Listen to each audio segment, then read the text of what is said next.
So how can I tell if someone has truly repented, or they're just sorry for getting caught, or upset that they're experiencing consequences, or just putting on an external show? That's an open question that every hurt wife, partner, co-worker, church elder, or even friend wrestles it when it comes to finding out that somebody they love or know or work with or responsible for or look up to, that person has been badly misbehaving. Today on Pastors on Porn, we want to talk about true versus fake repentance. Well, today I want to use, a bit of a discernment template that we can use when we look at our own life, but also when we're trying to look at the life of other people. And when it comes to the area of ours or others' proclaimed repentance, in the statement that we're on the road to recovery. Are we really? How can we tell? How do we know if somebody's just not stringing us along, or we're stringing other people along? I want to look at this today, looking at the whole area of true versus fake repentance. And, one book that, the points aren't exactly from this, but one book that's been really helpful for me has been Restoring Your Broken World by Gordon MacDonald. That is an amazing book, which I think adds a really good background to this whole topic. Gordon MacDonald, of course, went through his own crisis in his marriage and ministry and provides a great template. But some of these ideas I want to throw by you today around what real repentance is and what it's not comes, I guess, out of the background of that book and thinking about how we can discern between the two, the true repentance and the crocodile tears of fake repentance. Now, let me just put out a bit of a disclaimer and a caution here. Scriptures tell us that it's, God looks on and knows our heart. The rest of us, as we look even at our own heart or the heart of other people, we're really just guessing. God knows our heart.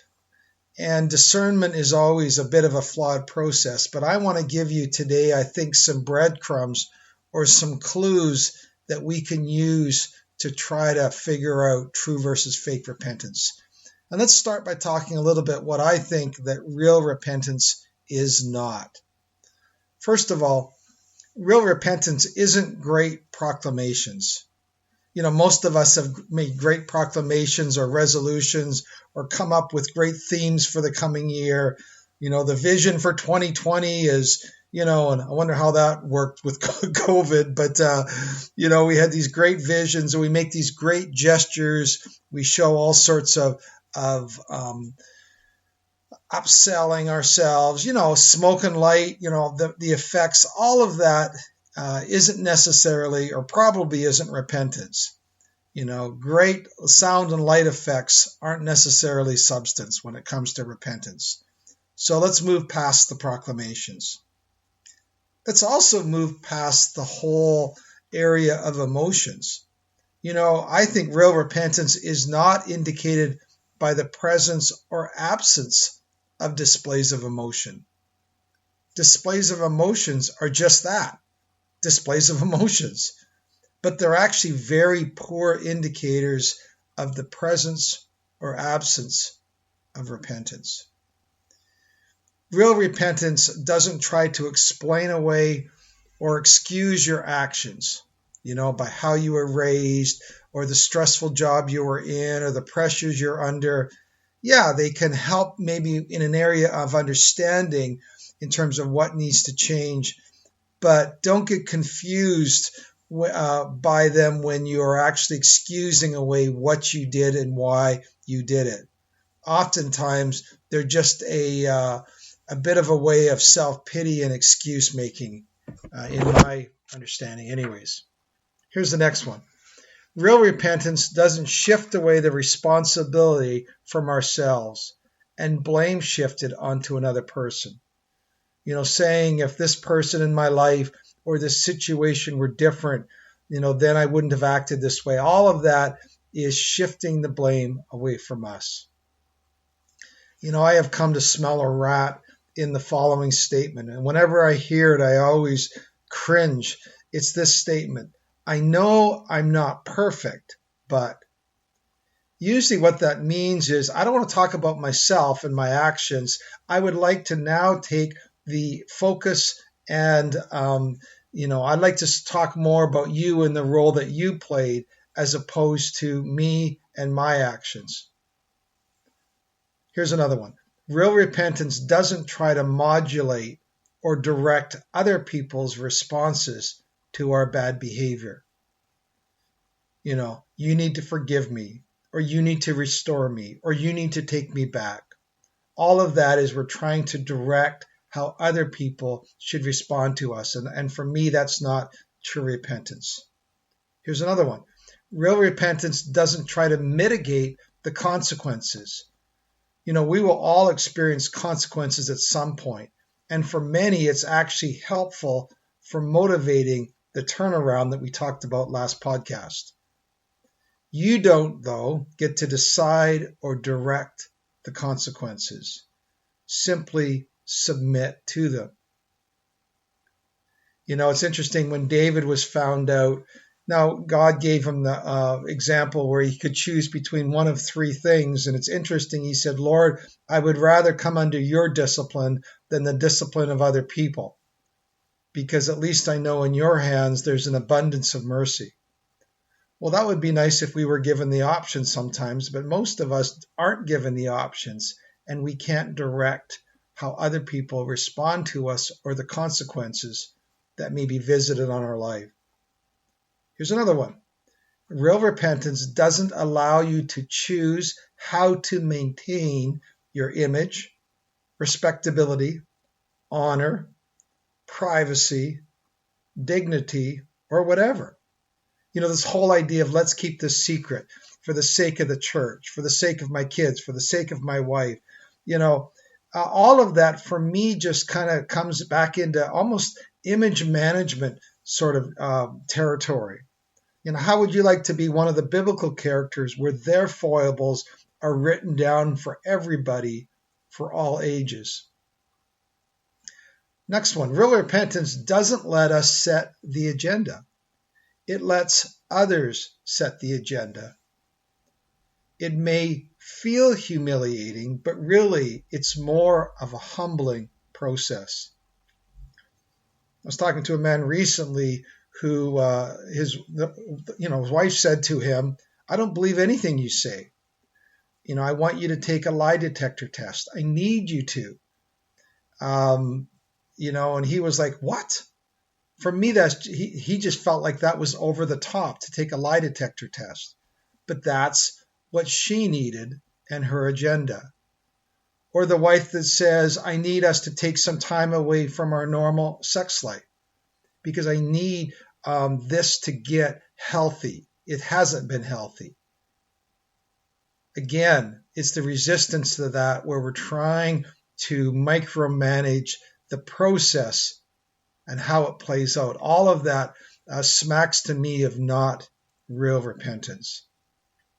Real repentance doesn't try to just return things to normal as quickly as possible. You and your ministry or you and your role may need to step down or step back. It may take many months, even years, before the hard work is consolidated in your life. And you trying to rush it or predetermine it or manage it or speed it up for me is all about, I think, minimizing what really goes into the process of repentance. Again, real repentance doesn't put conditions on my restoration. I need to keep this job or I need to be able to still be in this situation. Here's another one. Real repentance doesn't mean that people now need to trust you or have confidence in you right away. They may forgive you, but trust may take weeks, weeks. It's probably going to take months, even years to come back. And for some people, it may never come back. Now, here's an interesting one that I would say to the person who's looking on the repentant person, because sometimes people say, well, if they were really repentant, they would never struggle or fall or struggle in this area again. I don't think that is necessarily real repentance either. Real repentance may still include times where a person slips or steps backward in their recovery. But again, that doesn't mean for me that a person's not repentant. It takes time and effort and struggles to break addictive patterns, and the line is not always a straight one. Yes, I think recovery without relapse is possible, and we'll maybe get into that in another episode, but it's not always the case. And just because somebody slips back or stumbles doesn't mean they're not repentant. So you may ask yourself, well, then what is real repentance? And again, the book, Gordon MacDonald's book of Restoring Your Broken World, is a great book for background reading here. Probably the best person we know in the Bible who's associated with repentance is, of course, John the Baptist. And Matthew 3 describes the words of John the Baptist as these: produce fruit in keeping with repentance. So the real litmus test of repentance is the fruit that it bears. Fruit. So what is fruit? Well, fruit has to do with actions, evidences, what you actually can see growing on a tree. Doug Weiss has this statement when he's dealing with women who've been hurt and betrayed and having a hard time trusting their husbands. And I know he says this in some of his training. He says to the wives, don't believe a thing he tells you. Only believe the actions that you see. Don't believe it's an apple tree unless you can go and pick an apple from the tree. Then it's an apple tree, so to speak. I'd also say this: real repentance is borne out over a long time. I can't tell you how many times I've seen people who get caught or have this bit of an epiphany and they want to get into a group or they want to get better, and they're there 4, 5, 6 weeks, and then all of a sudden they're coming up with excuses. I can't relate to the guys in this group, or this doesn't really work for me, or I'm still struggling, or it's not the right format, or I'm not sure I agree with all the theology. And basically they're already setting terms and conditions over how they think they should get better. I always say, it's a process. Guys come to me, well, how long is this going to take? And I say to them, well, how long have you been in this? How many years have you been developing these patterns in your life? And for many guys, it's decades, like it was for me. So I say to them, 2 or 3 months is not going to get you there. Oftentimes, I, as a quick, thumbnail time period, I say to them 2 to 3 years of focused activity, long obedience in the same direction, so to speak. Here's another one I think real repentance is. Real repentance is lived out in community, vulnerability, humility, and honesty. You see it lived out. You see people. There's an atmosphere of the way when you listen to people, you hear vulnerability, you hear honesty, you hear them opening up and not hiding anything. And when they hide things, it's almost that they instinctively go, oh, I'm hiding again, or I'm not telling the truth. And you could just sense in their desire for them to change their patterns of behavior. Real repentance takes responsibility. You're taking responsibility for actions. You're taking responsibility for your recovery. The one thing my wife has said to me over and over again is, I don't want to be responsible for your recovery.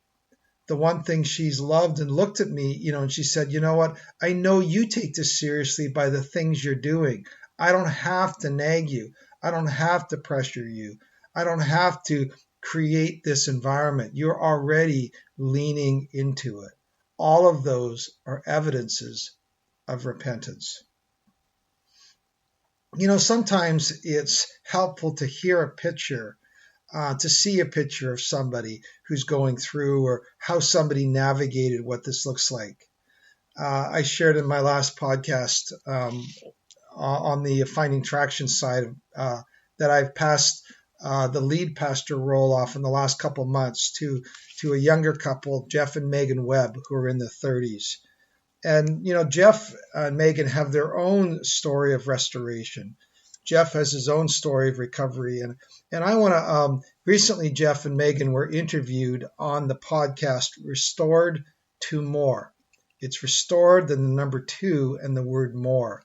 And the host of that podcast are a great couple, Clinton and Charity Munoz, M-U-N-O-Z, or Z, down south. And I want to play for you just a bit of a snippet of that conversation. Jeff and Megan's marriage blew up, and Jeff had a big part of that and the reason why it blew up. But I want you to listen to a bit of what he describes as some of the steps after he came to a place of realizing what he'd done in his marriage. And I want you just to listen to some of the evidences of what I've been talking about. And then I want to come back and I want to just make a couple points from a portion of that interview he did with Clinton and Charity. I would love to ask you guys, was there anything specific you guys did to rebuild trust with one another? Mm-hmm. Yeah, there was lots. Yeah. Share with us some goods. Yeah. I think, well, like I shared earlier, my prayer to the Lord was that I would see, his transforming power, that I would see that in him. And also really practically, like one of them was Jeff had to quit his job. Yep. He was in Fort St. John. And I said, look, if you want this marriage, then you need to leave that industry. You need to come here. You need to be home. And so he had to quit his job. He had to go tell his boss what he had done, basically. This is why I'm leaving. There was major consequences in every area of our lives. He humbled himself. He went and told my dad and my brothers, which was a huge, huge thing. I needed access to his phone at all times. Yeah. I needed access to his emails. He actually had to change his phone number because it's just more details. Yeah, and a lot of those things were things that I just was like, I need to just totally humble myself to where, like, trust has been, we're at ground zero. That means there's no trust. Our marriage has just exploded in front of us, and it was I had a choice to go, okay, can I just still the waters around me and try to maintain this and get by, or like just allow everything to actually hit ground zero. And it took a little bit. It took about a week or so for us to unravel that. I actually went back. It was like 3 days after telling Megan. Back to Fort St. John. I was on a flight back to Fort St. John, and I was working because I'm like, well, I'm going to make money. What am I supposed to do? And it was in that where Megan had called me and just said, like, I can't do this. Like, it's tearing her. Now all of a sudden I'm back in the town where all this stuff has happened. And so, yeah. And the other woman was able to she was still phoning you and all that. And so it was a whole messy thing. And I just was like, this needs to be cut. Yeah. Yep. I cut every tie that I had to everyone. My group got so small. I deleted my Facebook account that I had from the time I started Facebook. There's no longer my original Facebook account. It's gone. I just had to get rid of that and cut all those ties. I changed my phone number. I changed my emails. I changed everything because there was a lot of people in my life that were good people, but were not going to help me along this process, that had different opinions. And I needed my sphere of influence to be very small and very healthy for both of us. And so cutting out all the noise around us is what we did. And the consequences of that were big. I had to go and face, like Megan said, I had to go and tell my boss that, hey, I've been doing this and this is, I need to leave, and I can't work for you anymore. And I had to go and face Megan's dad and share that with him. And like Megan's dad and I we were like best buddies. We went hunting, fishing, we were texting and calling all the time. Like the damage that's done to that relationship has not ever come back. That's a consequence that I still face and I grieve in the loss of that closeness that I had with Megan's dad. But in those consequences was where I was able to go, man, I don't ever want to go back. I don't ever want to face this again. So in doing that, it helped. And it wasn't even me making these demands. Like not at all. It was Jeff is like, okay, what do we need to do? That helped the trust too. Just coming to me and saying, what I need to do for you, I will do anything. Yeah. And nothing was off the table. So it was him continuously coming to me. What do I need to do? And anything I asked was totally fine. Like, okay, well, I need you to get rid of your Facebook. Done. Yeah. Well, I need your phone. I need the password to your phone. I need to be able to go on your phone whenever I want. Done. And not feel weird about it. Yeah. Like, oh, what are you doing? Looking at my phone again. Like, just, no, it's full access. Have it. Yeah, there was no defense. There was no right to be defensive and asking for anything. No. None at all. Yeah. Yeah. Yeah. And so that helped me, and it wasn't like all of a sudden it's, okay, I trust you again. No, it's like, okay, well, now I trust you that we can move on today. Yes. I trust you that we can move on in this moment. Yeah. And that over time that builds and it's still something we're building. And I would say there's so many different relationships that we deal with or talk to where, again, I'll talk to the guys where the guys want to just maintain and not get stripped down like that. Mm-hmm. Yep. And it's toxic. It's going to erupt again if you don't strip down and you don't do those things. And it's like, well, the water seems calm. She seems happy again. Things are okay, right? I don't want to really ruffle the water, but it's going to ruffle again because that stuff underneath hasn't been dealt with. Yeah. And, I just, that's my encouragement to the guys. Like, you got to not piecemeal it, let it all out and share everything. And then whatever it takes to rebuild that trust, you got to go there. And you got to be sincere in it. Like, I gave up my hobby, right? I don't want to make it sound like, I was just sacrificing all this stuff. I'm not, I'm not trying to sound like I was a hero. These are just you needed to be home. You needed to be around. Very practical steps that I did. I needed to be. Megan just couldn't have me working outside the home. Yeah. And honestly, God provided us a job where I worked from home. It was amazing. We just prayed for that. God, we give this to you. I'm going to quit my job, and with 2 weeks, I had a job working from home. Yeah. And, and the sacrifices that we had to make, going to counseling, the money sacrifice, it was so worth it. And there's a path that you can do this, and you can go different ways, but there has to be, for guys, there has to be the skin in the game. Yeah. It's cost you something. It's still costing you something to move forward. I think it's maybe somehow how we're wired, that really helps in really keeping yourself in check through that and not thinking that you've arrived. Yeah, and I could see Jeff taking the initiative. That was help build trust too. He took the initiative in everything, even with counseling. He arranged it. I was, when this happens, when for the female, when you're in a state of trauma and shock and you're just like going through some major stuff, I couldn't even hardly take care of the kids, never mind book counseling appointments. Do you know what I mean? So Jeff was doing all of that. He was taking the initiative for everything, and that really helped. Yeah, and there was no part of me that was building bitterness through that. No. It was in God. Like, for me, running to God each day, like Megan was saying, she was running to God. It was me as well going, God, I need your grace to be able to walk this out, because on my own, I'm going to get frustrated. On my own, I'm going to get, could be building up bitterness and just having to continually give that to God, so that if it wasn't in humility that I was doing these things, Megan would smell it from a mile away. She would know. She would go like, oh, he's just trying to earn something back. It wasn't trying to earn something back. I sincerely wanted us to enter into healing and to enter into the intimacy that is promised in the Word, is promised that we've seen in other couples that have this intimacy. And that was our goal, to be shooting towards that and moving towards that, and we still are moving towards that.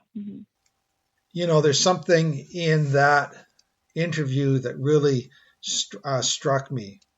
It's when Clinton made this phrase, whatever it takes, as long as it takes.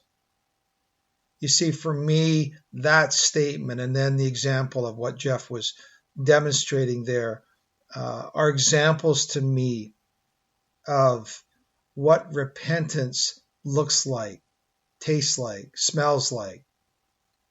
Again, we're not God, and God knows the heart. But I'm hoping that this might, first of all, be a bit of a check on your heart and spirit as to how you may want to minimize real repentance in your life. But also, if you're in a place where you're having to decide if you're going to trust somebody again or how you're going to live with somebody in a relationship, it might give you some pointers as how to perhaps help or point that struggling person.